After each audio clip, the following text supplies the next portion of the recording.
Hello ছোট্ট বন্ধুরা, আজকে আমি হাজির হয়েছি সুন্দর একটি গল্প নিয়ে।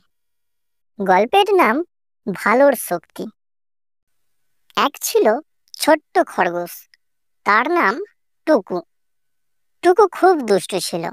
সে সবসময় বন্ধুদের জ্বালাতন করত। সবাই তাকে বলতো, টুকু ভালো হও, কিন্তু টুকু শুনতো না। একদিন জঙ্গলে বড় একটা ঝড় উঠল। সবাই ভয় পেয়ে গুহায় লুকালো, কিন্তু ছোট্ট কাঠবিড়ালি মিনি ঝড়ের মধ্যে আটকে গেল। টুকু দেখলো মিনি কাঁপছে।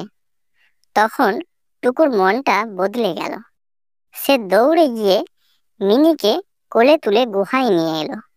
সবাই চমকে গেল। তারা বলল, টুকু আজ সত্যিকারের বীর। টুকু হাসলো আর বলল, ভালো কাজ করলেই আসল বন্ধু পাওয়া যায়। সেদিন থেকে টুকু আর কখনো দুষ্টুমি করতো না, বরং সবার সাহায্য করত। জঙ্গলের সবাই তাকে ভালোবেসে ফেললো। তো ছোট্ট বন্ধুরা, আজকের গল্পের মাধ্যমে তাহলে আমরা কি জানলাম? ভালো কাজ করলে সবাই তোমাকে ভালোবাসবে, আর তুমি সত্যিকারের নায়ক হয়ে উঠবে।